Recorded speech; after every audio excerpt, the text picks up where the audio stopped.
¿Ya? Antiguamente se pensaba que la osteoartritis solamente era degenerativa, pero en la actualidad vemos que también es inflamatoria. Por lo tanto, claro que no vamos a encontrar la inflamación como en una artritis reumatoidea, que ustedes ven los dedos totalmente hinchados, las articulaciones inflamadas, tumefactas. Porque en artrosis lo que vamos a encontrar es engrosamiento óseo. Ahí vemos esa mano y ustedes ven en las interfalángicas distales están algo gruesas, anchas, y en algunas interfalángicas proximales están bien anchas también, como esta de acá, por ejemplo, ¿no? Interfalángicas proximales engrosadas, distales también engrosadas, y esto tiene un nombre muy peculiar. ¿Quién se acuerda? Nódulo de Bouchard, el proximal o el distal. El proximal es Bouchard y el distal es Leger. Perfecto. Entonces, si han visto manos con artrosis. Eso me da seguridad. Cuarta causa de discapacidad en mujeres, octava causa de discapacidad en hombres. Más frecuente a mayor edad. Si nosotros vamos a llegar a los 100, 120 años, es probable que el 100% de los que lleguen a esa edad van a tener algún grado de artrosis. Doctor, mi sobrino tiene 15 años, tiene artrosis en las manos. ¿Qué dirían ustedes? ¿Verdadero o falso?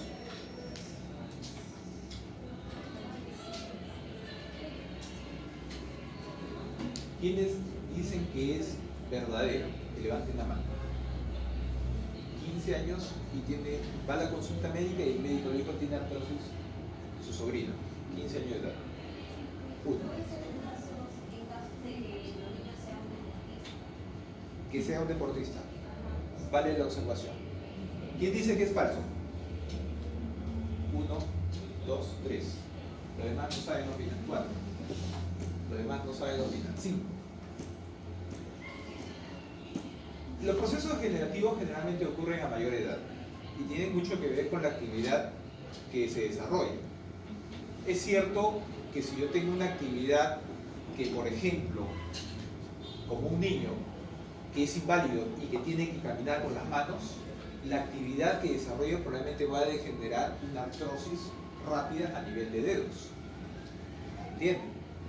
Eso es un mejor ejemplo que la actividad mecánica tiene que ver con el deterioro o la degeneración del cartílago. Pero normalmente no es común encontrarlo en niños. Lo más común es encontrar por encima de los 50 años o en personas de tercera edad. Si yo encontrara una artrosis en temprana edad, adolescentes o jóvenes, sospecharía más bien que esta artrosis sea de causa secundaria. Así es. Secundaria a otra enfermedad. Por ejemplo, la enfermedad como la gota, que ocurre en jóvenes, que ocurre en personas mayores de 40 años, por hiperuricemia, puede haber un trastorno a nivel de las antinoxidasas que ocurren genéticamente tempranamente en adolescentes, como la enfermedad de Lesch-Nyhan. ¿Ha escuchado esa enfermedad? Cuando llegue el capítulo de neurología le van a preguntar, doctor, ¿qué es un Lesch-Nyhan? Para que sepa. En ellos existe mutilación, existe hiperuricemia, y esa hiperuricemia se puede acumular formando tojos y formando destrucción articular que me podría dar una artrosis temprana en un joven, por ejemplo. Pero son causas secundarias de artrosis. Eso es otro tema. Nosotros vamos a hablar de artrosis primarias. ¿Okay? A los 55 años, el 10% solo presenta una actividad clínica, pero si nosotros le tomamos radiografías a todos los mayores de 50 años, vamos a encontrar que el 80% ya tienen una representación radiográfica. Eso se llama una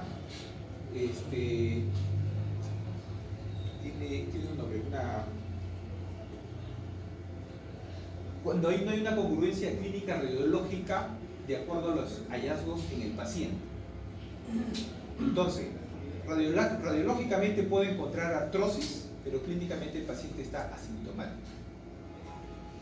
Lo que muchos pacientes llevan a la consulta son, a veces es el 10% o más que van a acudir a la consulta por el problema del dolor. Entonces, una de las causas de consulta común en estos pacientes es dolor articular. Vamos a ver qué características tiene. Las artrosis primarias generalmente son idiopáticas, son lentos y va a variar de acuerdo a cada sujeto, y las secundarias por factores traumáticos, congénitos, alteraciones metabólicas, endocrinas, enfermedades reumáticas, depósito de cristales, etcétera, etcétera, etcétera. Muchas de las causas secundarias hay que buscar si el paciente presenta artrosis en los lugares que normalmente no existe artrosis. Doctor, ¿en qué lugares existe artrosis? Acá tenemos. Las localizaciones habituales de artrosis son manos, muy bien lo han dicho, lo dejé de escuchar, en las interfalángicas, en la base del primer dedo del pulgar, risartrosis. ¿Dónde más encontramos artrosis? En el dedo gordo, el juanete o el annulus valgus. Así le dicen. ¿Qué otra zona tenemos artrosis? En la rodilla, en la cadera, en la columna. Me faltó una ahí. Me comí una. ¿Quién cree que pueda, quién me pueda dar una manito? ¿Cuál me olvidé? Una articulación me olvidé. Codo, no. Acromioclavicular. En el hombro, ustedes revisan, dice no hay artrosis, pero se refiere a la articulación glenumeral, que es la más grande, la que tiene mayor movimiento. Pero más arribita de la glenumeral está la acromioclavicular. Ahí sí hay artrosis primaria.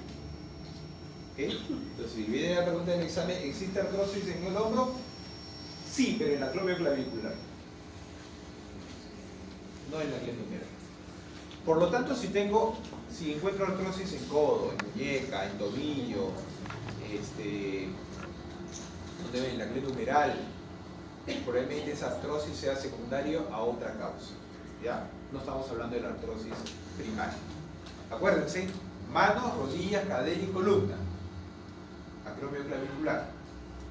Y en pie, el annulus valgus. La clase funcional va a depender mucho de la actividad que desarrolle el paciente. Si el paciente tiene una función normal, lo clasificaremos como clase funcional 1. Paciente limitado para el autocuidado o sus labores diarias, clase funcional 5.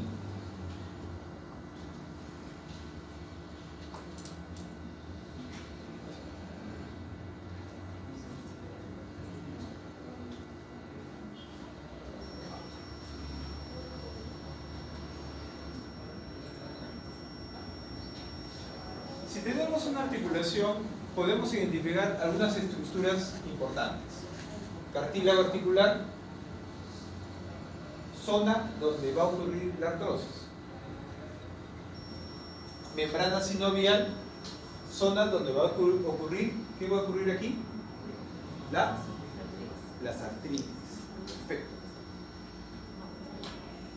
Por lo tanto, si yo tengo inflamación como en artritis, voy a encontrar mayor volumen, ¿cierto? Es lo que se palpa en las articulaciones de manos, rodillas, cuando hay artritis. En cambio, en artrosis, al ver poca inflamación, el volumen que puede ocurrir es escaso, o no puede haber volumen. En una artritis, cuando ustedes han palpado, normalmente está caliente. En las artrosis, está frío. Otras estructuras que podemos encontrar es la cápsula articular, que está por fuera, que en algunos pacientes se engruesa con artrosis, y la destrucción del cartílago va a afectar posteriormente al hueso que se encuentra debajo del cartílago, que se denomina hueso subcondral, o sea, debajo del cóndilo, donde es rico y muy vascularizado. Se dice y se piensa que los primeros cambios metabólicos que tienen que ver directamente con la artrosis se dan a este nivel. Al tener una red rica vascular, si yo tengo arteriosclerosis, alteración del óxido nítrico y hipoxia del hueso subcondral, lo que se va a afectar es el cartílago posteriormente y se va a comenzar a hinchar y a degradar fácilmente. Entonces, la teoría de lo que el efecto mecánico que teníamos por el trabajo, la actividad, que tiene que ver directamente con los efectos de compresión sobre el cartílago y fricción, se suman a los efectos de la circulación del hueso subcondral, produciendo al final un deterioro y disrupción del cartílago o exposición del hueso a nivel de la articulación. Y vamos a ver algunas imágenes. ¿Preguntas? Okay. Factores sistémicos que tienen que ver con la artrosis, la edad, obviamente más viejitos, más artrosis, el sexo, más frecuente en mujeres, la raza, raza blanca presenta más artrosis, la densidad del hueso tiene que ver también, hormonas, factores nutricionales, genéticos, hereditarios, etc. Y factores biomecánicos. Pacientes gorditos, obesos, van a tener mayor presión sobre los cartílagos a nivel de rodilla y son los que se comienzan después a arquear las rodillas, ¿no? El sobrepeso es un factor importante y hay que trabajarlo en un paciente que ya encuentra artrosis. Daño articular, un deportista de competencia, futbolista, atleta, basquetbolista, va a presentar tempranamente artrosis de rodilla. Ustedes han conocido o han escuchado hablar, por ejemplo, de Cholo Sotín, por ahí, un jugador de selección hace muchos años. El pobre todavía camina, vive, tiene un poco de vida social y lo ven en la calle y camina con las piernas completamente dobladas, con G y con bastón.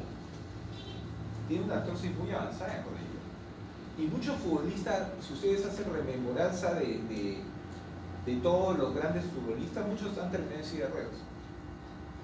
Entonces, hace poco, Farfán creo que ha tenido ruptura de cartílago, ¿no? En uno de los últimos partidos. Él está condenado también a tener un problema de artrosis. Está joven, ¿no? Tiene menos de 40.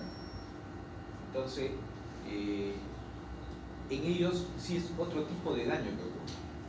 Deformidades articulares, si es que el paciente tiene pie plano, talón valgo o problemas de caderas, ya sea con Savara, van a producir artrosis en rodilla, y aquellos que tienen masa muscular adelgazada. ¿Tienen clase acá? ¿Tienen clase? Sí. ¿No? ¿Hasta qué hora tiene clase? 4:20. Vamos adelante un poquito.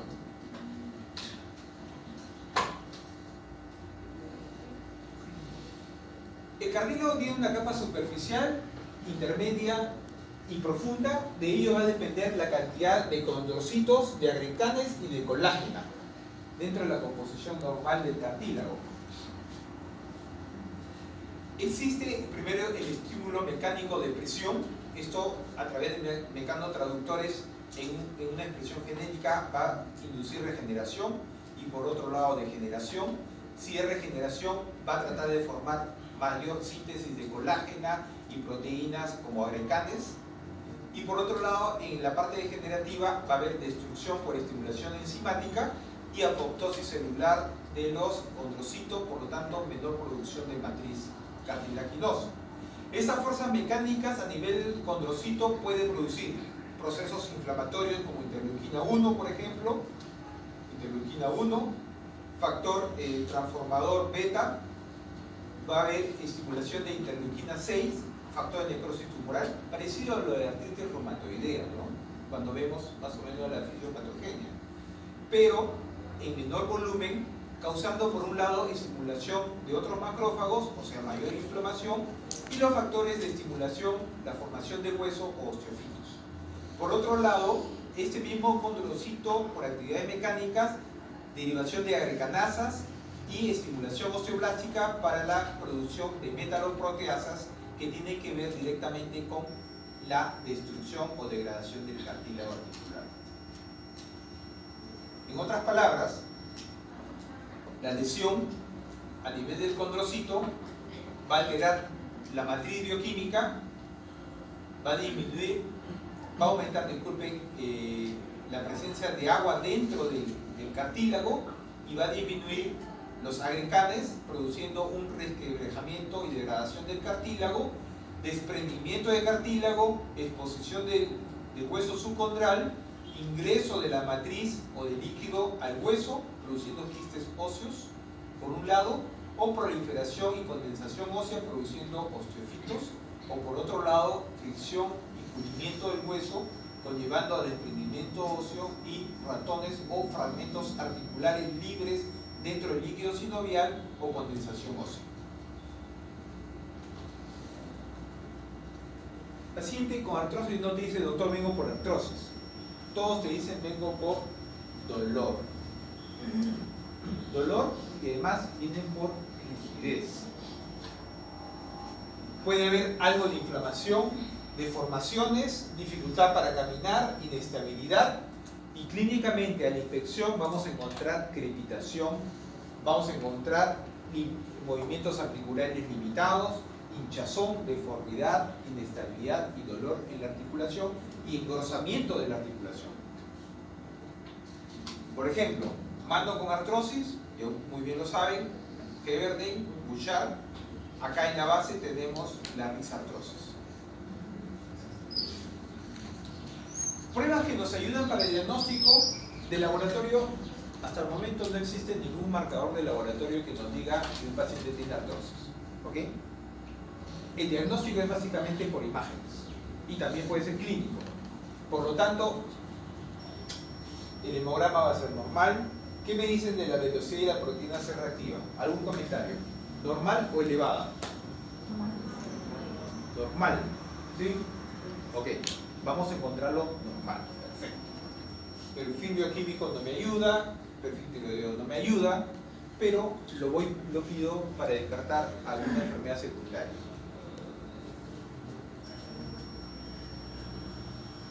Doctor, ¿la artritis reumatoide cómo se parece o qué se diferencia de la artrosis? Porque las dos son de manos. ¿Han visto manos con artrosis con Heberden y Bouchard? Sí.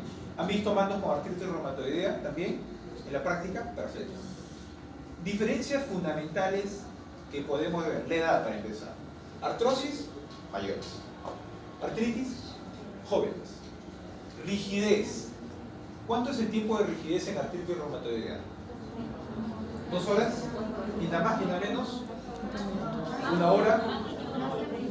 Más de 1 hora. Perfecto. 1 hora o más. Rigidez en artrosis. ¿Cuánto tiempo? 3 minutos. Menos de 30 minutos. Perfecto. Lugares que afectan a nivel articular. En manos. ¿Qué articulaciones afectan artrosis en manos? Interfalángicas proximales. Distales. En artritis reumatoide estamos haciendo. No dije artrosis. En artrosis. Interfalángicas distales y interfalángicas proximales. Y en artritis reumatoide, proximales, metacarpofalángicas y megacarpo, ¿no? No tengo artrosis en metacarpofalángicas. No tengo artrosis en carpo. No tengo artrosis en muñeca. ¿Okay? Si ustedes encuentran inflamación y dolor a ese nivel, su mejor diagnóstico no va a ser artrosis. Piensen en otra posibilidad. ¿Ya? Desde la presión o de la presencia de líquido vamos a encontrar en artritis. En artrosis vamos a encontrar más bien ausencia de líquido, vamos a encontrar nódulos. No hay compromiso sistémico en artrosis. En artritis sí vamos a encontrar compromiso sistémico. No hay autoinmunidad familiar. En artritis reumatoidea a veces hay familiares con lupus o alguna enfermedad sistémica o del colágeno.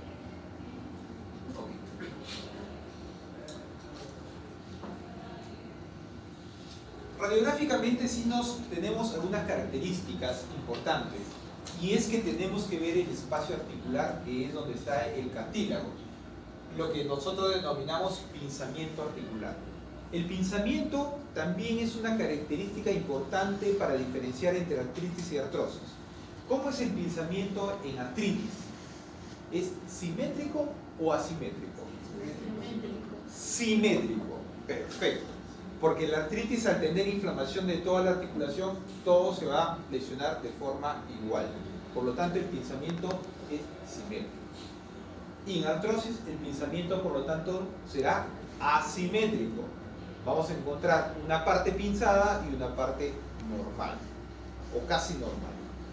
Además, en artrosis podemos encontrar la presencia de fitos o osteofitos, zona de huesos blancos o esclerosis de la parte subcondral, quistes subcondrales o geodas y desviaciones, que vendrían a ser las subluxaciones. Esas rodillas chuecas, como genuvalgo, son subluxaciones que podemos encontrar. Veamos algunas imágenes. Por ejemplo, aquí vemos una cadera, vemos pinzamiento hacia la parte, en la parte vertical. Aquí tenemos todavía cartílago articular en esta zona. Hay unas imágenes radiolúcidas cilíndricas que vendrían a ser las geodas o los quistes. Tenemos una zona blanca que es la esclerosis, por aquí un osteofito pequeño, mientras que aquí solamente tenemos pinzamiento. Paciente con una artrosis de cadera. La rodilla también se ve pinzamiento, se ven osteofitos, se ven esclerosis, se ven quistes o geodas. Cuando hablamos en rodilla, vamos a encontrar una escala de medición radiográfica que se llama la escala de Kellgren-Lawrence. Esta escala me va a medir en 4 grados la artrosis de rodilla. Grado 1, cuando hay un pinzamiento dudoso y los osteofitos también son dudosos. El grado 2, cuando ya existe un pinzamiento articular asimétrico que se define bien y hay un osteofito pequeño. En el grado 3, el pinzamiento asimétrico es mucho más grande, tiene osteofito grande, hay esclerosis de hueso. Y en el grado 4, cuando ya no hay espacio articular, se ha pegado hueso con hueso, osteofitos grandes con esclerosis y mayores geodas. Vean ustedes acá una rodilla donde podríamos decir que este espacio articular puede ser algo más estrecho que el espacio de acá. Para algunos puede decir que es normal, son iguales. Acá parecería que está más estrecho. Kellgren 1, acá un Kellgren con osteofito ya definido, más grande, Kellgren 2. Aquí el pinzamiento es mucho más claro, con osteofito enorme, Kellgren 3, y acá ya no hay espacio, un Kellgren 4. Generalmente los pacientes con Kellgren 4 tienen mucha limitación de movimiento y son pacientes que por el grado de dolor son candidatos a un reemplazo articular, a una prótesis. En cadera tenemos también dolor que puede ser hacia la zona inguinal. El dolor es inguinal en artrosis de cadera, puede ser el dolor a nivel del trocánter o hacia la zona glútea. Cuando alguien le dice, doctor, me duele esta zona, vean si es articular o extraarticular.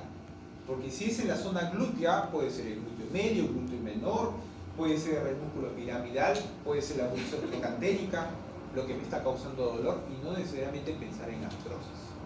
Hay muchas causas que te pueden producir dolor pulsado. En rodillas pedimos normalmente las radiografías, tanto en manos igual. En manos vamos a ver lo que son los nódulos de Heberden. Vemos unas alas en forma de gaviota con formación de osteofitos. La resonancia magnética, en realidad, si tengo una placa radiográfica que tranquilamente puedo ver cambios artrósicos, no necesitaría una resonancia, salvo que sospeche otra condición médica, por ejemplo una rodilla artrósica con ruptura de menisco o con ruptura de los cruzados. Ultrasonido, no habría razón, salvo que piense que haya derrame líquido a nivel articular, que sea de otro tipo. Criterios diagnósticos clínicos para definir una artrosis de rodilla: bien, sujeto por encima de 50 años, rigidez menos de 30 minutos, sonido o crepitación en la articulación, dolor a la palpación en los bordes óseos, hipertrofia articular y ausencia de inflamación evidente. No necesito radiografía para poder definir clínicamente una artrosis.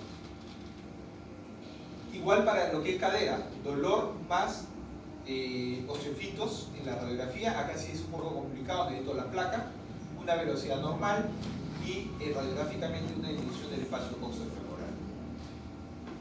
Creo que no hay mucha duda en la parte de artrosis. Las imágenes me ayudan bastante. ¿Ok? Acuérdense, pinzamiento asimétrico. ¿Cómo vamos a tratar a un paciente que ya tengo de finum de artrosis? El trabajo es multidisciplinario en artrosis. Vamos a ir viendo de las primeras medidas médicas como corrección de postura, bajar de peso, fortalecimiento muscular, evitar ciertas actividades que me deterioran el cartílago. O sea, una educación al paciente y rehabilitación. Terapia física, antiinflamatorios, analgésicos, drogas modificadoras del daño del cartílago, viscosuplementación o infiltraciones y por último cambiar esa articulación que está dañada, o sea, estamos hablando de un reemplazo articular. Vamos a revisar uno por uno. Medidas generales: bajar de peso al paciente, controlar la dieta, mejorar la actividad física. Si hay dolor, mejorar los síntomas o modificar el progreso de la enfermedad. Dentro de ello tenemos fármacos que principalmente el paracetamol como un fármaco menos dañino comparado a los demás fármacos. Los antiinflamatorios no esteroideos son muy buenos para controlar el dolor, pero el problema es que te pueden producir úlcera, sangrado, perforación a nivel gástrico, o te pueden producir alteraciones a nivel plaquetario, o te pueden producir mortalidad cardiovascular, insuficiencia cardíaca, infarto, anginas. Por lo tanto, los AINES hay que tener también cierto cuidado en su uso. El paracetamol, salvo que tenga una reacción idiosincrática o tenga hepatotoxicidad, o sea cirrótico o alcohol, entonces voy a tener mucho cuidado con el uso del paracetamol. Doctor, ¿cuánto de paracetamol le puedo dar? Hasta 4 gramos al día. ¿El paracetamol viene de cuánto? De 500 miligramos. Entonces yo le puedo dar tranquilamente 2 tabletas de 500, o sea 1 gramo, en la mañana, en la tarde, en la noche, y el paciente voy a tener alivio del dolor. Y si lo puedo manejar con 1 gramo al día, mejor, o 2 gramos al día, mejor, para evitar menos hepatotoxicidad. Por lo tanto, el paracetamol es un fármaco que usamos con mucha frecuencia, así que tampoco menosprecien al paracetamol. ¿Okay? Porque me dijo, doctor, yo quiero usar Arcoxia, que es el último que salió en el mercado. Bueno, cada tableta de Arcoxia cuesta como 8 soles y tanto, ¿ya? Al margen del costo, te aumenta la presión arterial, te puede inducir problemas cardiovasculares, te puede producir problemas gástricos. O sea, hay que tener un poco de cuidado con los AINES en general. No crean que porque es el último es el mejor. El paracetamol sigue siendo bueno. Si ustedes pueden manejar a sus pacientes con paracetamol, el cuerpo se lo va a agradecer, porque no va a haber muchas reacciones. Pero si el dolor es moderado o severo, voy a tener que usar otros medicamentos. AINES, opioides, con las repercusiones que uno puede tener con los AINES. Pero solamente así no me voy a manejar. El paciente, acuérdense que viene a la consulta por dolor. Por lo tanto, quiere que le quiten el dolor, le mejoren el dolor. Por lo tanto, tengo que calmarle el dolor. Y es ahí donde uso estos analgésicos. Pero también tengo que entender que el daño está en el cartílago. Por lo tanto, los fármacos que van a modificar el problema articular, como por ejemplo los Cisadoas, tengo que comenzar a usarlos. ¿Cuáles son estos? Bueno, ahí les hemos hablado. Opioides, tramadol, por ejemplo, como un opioide débil. Acuérdense que los opioides derivan del opio y por lo tanto su efecto es a nivel de los receptores mu o mu, que tiene que ver con la parte del dolor de transmisión neurológica también. Entonces, con las repercusiones neurológicas que puedo tener, náuseas, somnolencia, sueño, vómitos, constipación. Entonces los opioides son muy buenos para controlar el dolor, pero hay que también conocer mucho cómo controlar los efectos adversos al opioide. Porque estos sí no me van a producir infarto, no me van a producir gastritis, no me van a producir úlcera, no. Sus efectos deleterios van por otro lado. ¿Okay? ¿Se puede usar? Sí, se puede usar. ¿Se puede combinar AINES y opioides? Claro que sí, se pueden combinar AINES y opioides. Pero lo que quería llegar que los ISADUA son drogas modificadoras de la osteoartritis. Y dentro de ellos tenemos glucosaminas, tenemos condroitina, tenemos lo que son derivados de la palta y soya o isaponificables de palta y soya, el ácido hialurónico, la lisinoprina, la artemoglobina que ya lo sacaron del mercado. O sea, existen otras drogas más. ¿Cómo tomamos? Doctor, mi abuelita sí me dijo una vez que estaba tomando glucosamina. Okay. La glucosamina, derivado del amino monosacárido soluble de agua, la dosificación es de 1500 miligramos al día. Su acción es básicamente inhibir la prostaglandina 2 y el óxido nítrico y las metaloproteasas. Aumenta la síntesis de agreganos y tiene además un efecto ahorrador de antiinflamatorios o de analgésicos y un efecto antiinflamatorio. La condroitina es parecida a la glucosamina, pero deriva de los glucosaminoglicanos sulfatados. Interactúa con las proteínas de la matriz extracelular y estimula también la síntesis de proteoglicanos. Inhibe enzimas proteolíticas, inhibe al óxido nítrico, por lo tanto disminuye lo que es el proceso de inflamación. Glucosamina puede venir en cápsulas, en tabletas, en sobres, en geles, diversas formas de presentación de la glucosamina. Tener cuidado solamente que la glucosamina puede incrementar los niveles de glucosa en los pacientes diabéticos, que no sería una droga bien recomendada. Tener cuidado en pacientes con enfermedad crónica, enfermedad renal crónica, y puede interactuar con los anticoagulantes, tetraciclinas, pacientes que usan hipoglicemiantes y beta-lactámicos.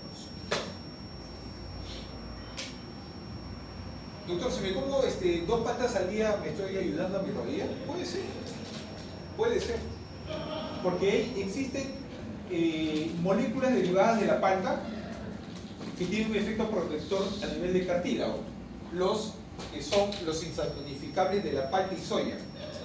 Actúan también a ese nivel, disminuyendo lo que es metaloproteasas y disminuyendo lo que es interleuquinas.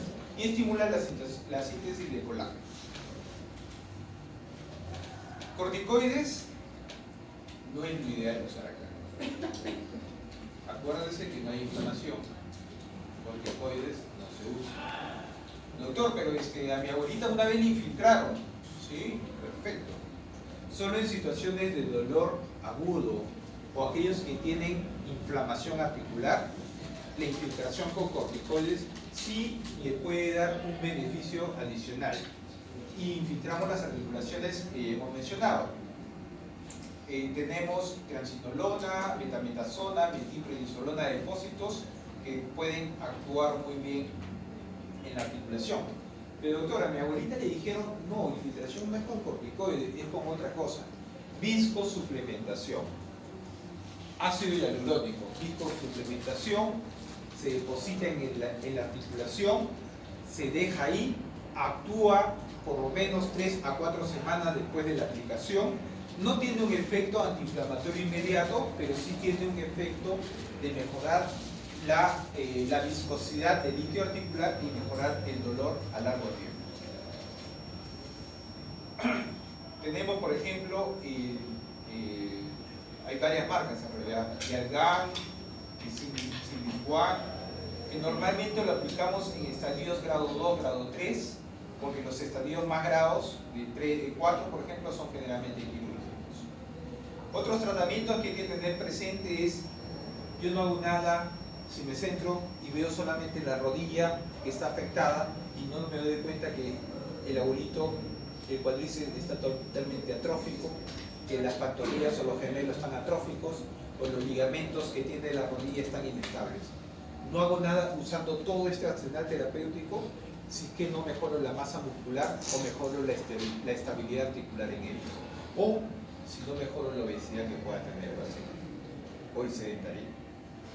Por lo tanto, la rehabilitación, las medidas generales, medicina alternativa o el fracaso a todas estas medidas va a terminar en un reemplazo particular en el paciente. Creo que es la única.